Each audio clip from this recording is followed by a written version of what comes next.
I've had enough of pinching pennies. I'm exhausted by it. When we first tied the knot, my husband praised me as a prudent and thrifty wife.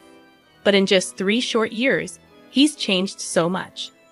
Your complexion looks patchy, doesn't it? You don't take good care of your skin, do you? Are you even still a woman? Those were his parting words before he stormed out. Yet he never anticipated the regret that would follow his rash departure. Nor did he bother to ask the most important question. My name is Madison, and at 31, I hold down a full-time job. It's been a year since I divorced my husband, who is 3 years my senior, after he left me for another woman. We were married for just 3 years. Even before our marriage, I harbored ambitious dreams, and together, my husband and I worked diligently towards them, leading a modest life, never squandering a cent. You're remarkable for your age, so disciplined and frugal. My husband used to marvel, observing the steadfastness with which I managed my affairs. He was quick to envision a future together.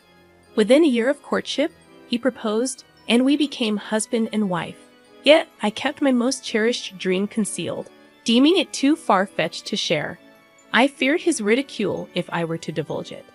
Instead, I engaged him in our frugality game, meticulously managing our finances without disclosing the ultimate purpose.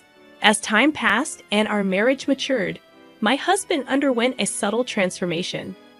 You still meticulously track every penny. You spend so much time with those account books. He jest, poking fun at my thriftiness.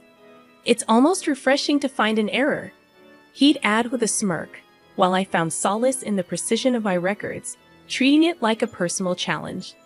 Unfazed, my husband would retreat to his phone, leaving me to my calculations. When our daughter arrived, I took on a part-time job as a newspaper delivery person to supplement our income. My early morning departures irritated my husband, but our daughter slept soundly, as if she sensed the importance of my endeavor, my dream. Through rigorous economizing and additional work, I steadily grew our savings until they reached a point where my husband couldn't scoff when I finally revealed my dream to him. "Listen, honey, there's something I need to talk to you about," I began, ready to finally share my long-held dream with my husband. But before I could say another word, he cut me off with a strange irritation in his voice. "Shut up! Are you going to lecture me about saving money again? Every day, it's save this, save that. It's getting old," he snapped. It wasn't news to me that he had grown increasingly annoyed with my frugality over the years. Sensing his frustration, I had refrained from mentioning anything about saving money for quite some time. But it seemed even the mere presence of my efforts to eliminate waste had become suffocating for him. "You act like you've achieved something when you've done nothing. What's with that smug look?" he continued, his words cutting deep. As he criticized me, I couldn't help but think how all the qualities he once admired about me had now become faults in his eyes. Every interaction with him seemed like an unwarranted attack, blaming me for things beyond my control. It was as if his perception of me had shifted drastically, while I remained unchanged.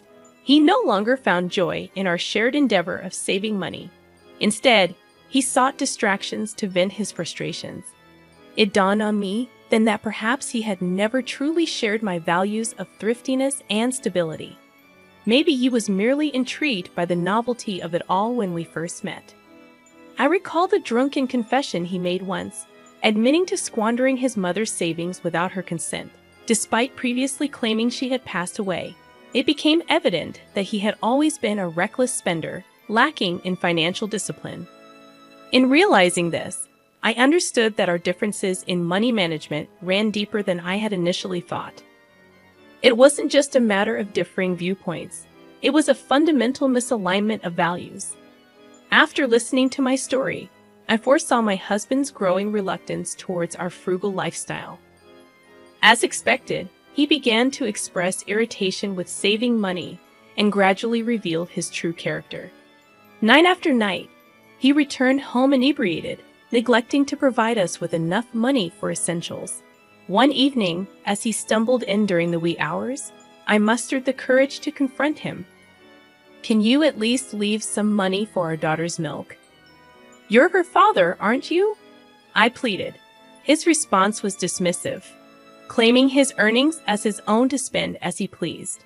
Eventually, he ceased contributing to our household altogether. I couldn't ignore the flickering shadow of another woman in his life, nor his increasing belligerence towards me. It reached a point where he either absented himself for days on end or moved in with his mistress. Realizing the futility of salvaging our marriage, I made the decision to leave. I refused to remain tethered to a man who shirked his responsibilities, indulged in vices, and failed to provide for us. With both my parents gone and a baby to care for, I turned to my maternal aunt for support. Despite my reluctance to burden her, I confided in her about my predicament and asked to stay with her for a while. Understanding my plight, she welcomed me into her home, having gone through a divorce herself. I gathered my courage, filed for divorce, and moved out of the apartment I once shared with my husband. It was a rare occasion when someone visited our home during those turbulent times. Later, as the divorce proceedings unfolded, my husband contacted me, claiming he had signed the papers. We met at a cafe where he presented me with a bulging envelope from his jacket pocket, cautioning against any future disputes. Inside the envelope lay a substantial sum of money, accompanied by his declaration of intent to marry into a wealthy family. Seeing through his pitiful attempt to buy his way out of our marriage, I couldn't help but retort with biting sarcasm. If you marry into wealth, you won't need to worry about saving anymore. As those words left my lips, I couldn't shake the thought that a woman who would entertain a man like my husband couldn't possibly be as wealthy as he claimed.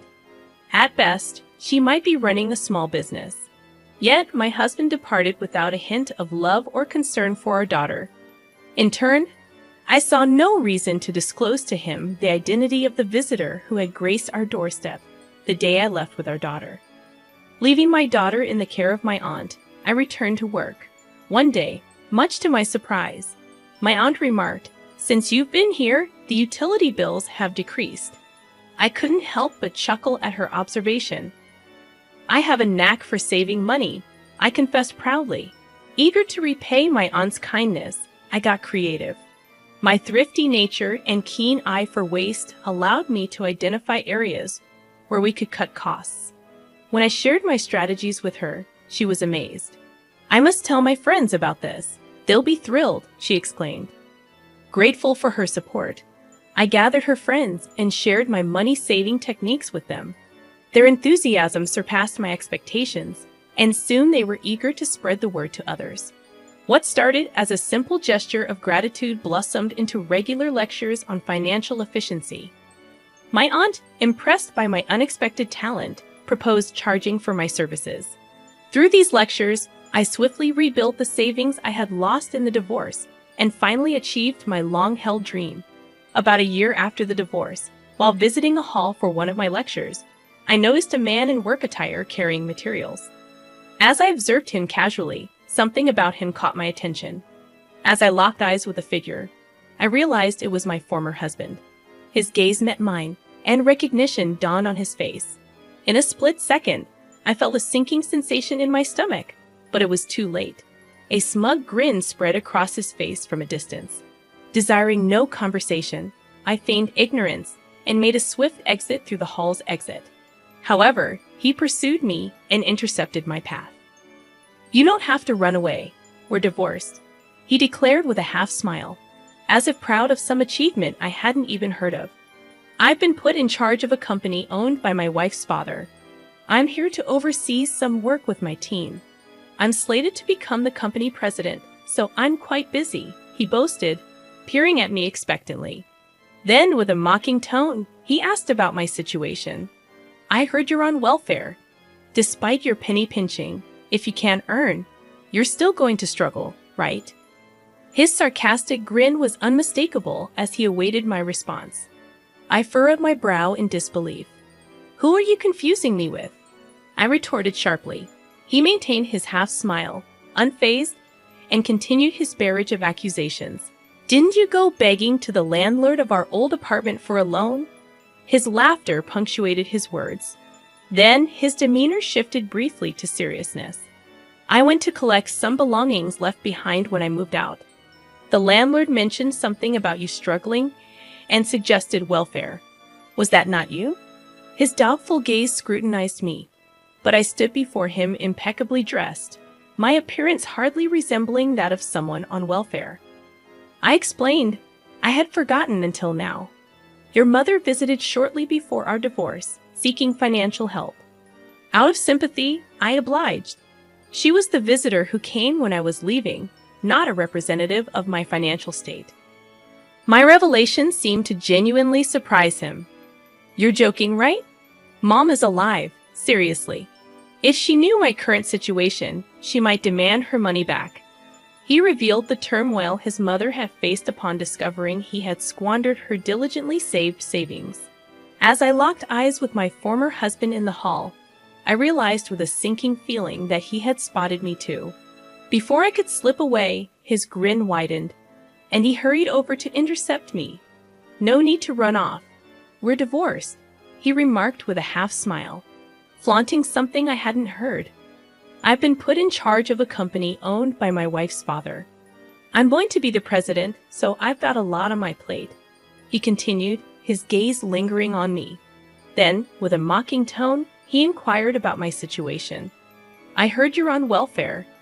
Despite all your savings, you're still struggling, aren't you? I furrowed my brow in response. Who are you confusing me with? I retorted.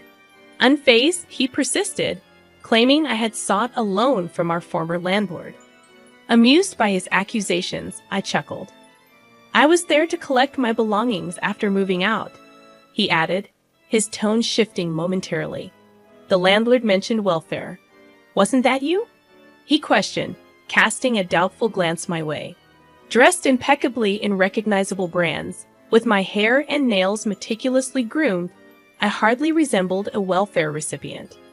I explained, your mother visited our old apartment before we divorced.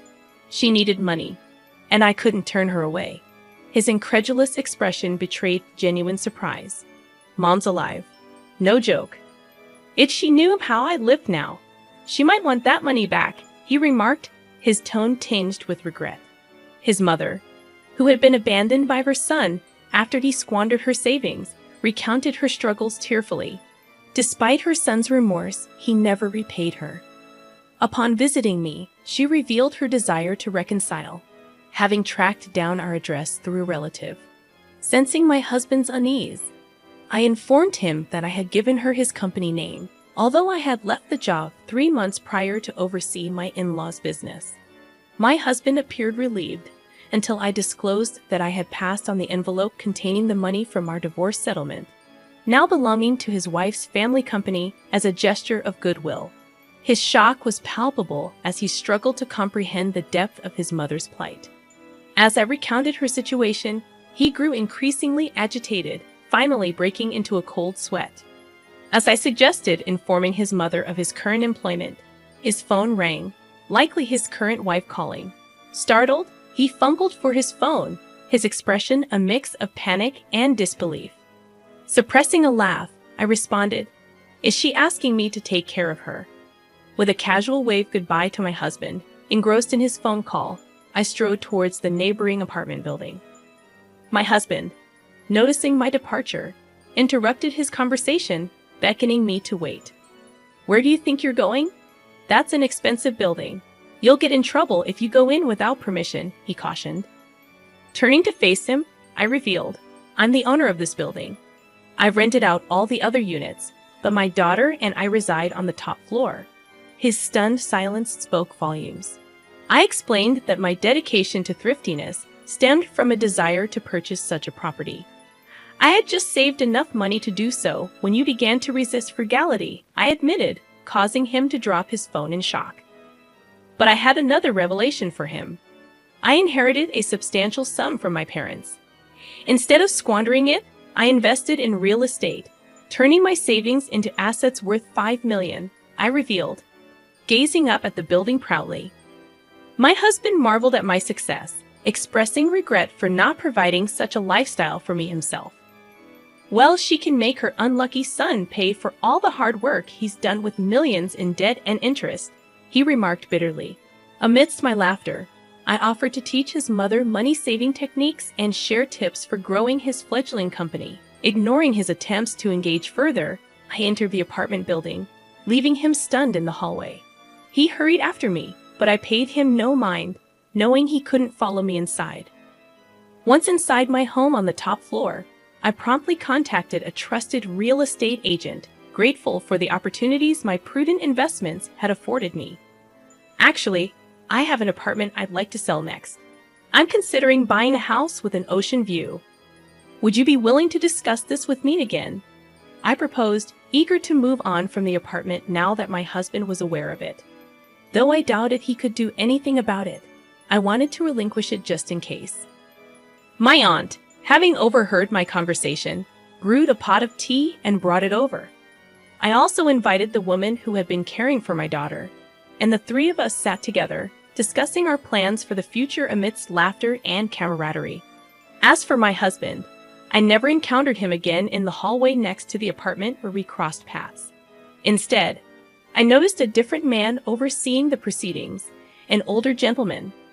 Perhaps my husband faced consequences for his actions towards his mother, or perhaps he simply moved on. Either way, it was no longer my concern. I resolved to focus on my work and continue raising my daughter in the company of trustworthy individuals who truly cared for us. With a sense of liberation and optimism for the future, I embraced the next chapter of my life.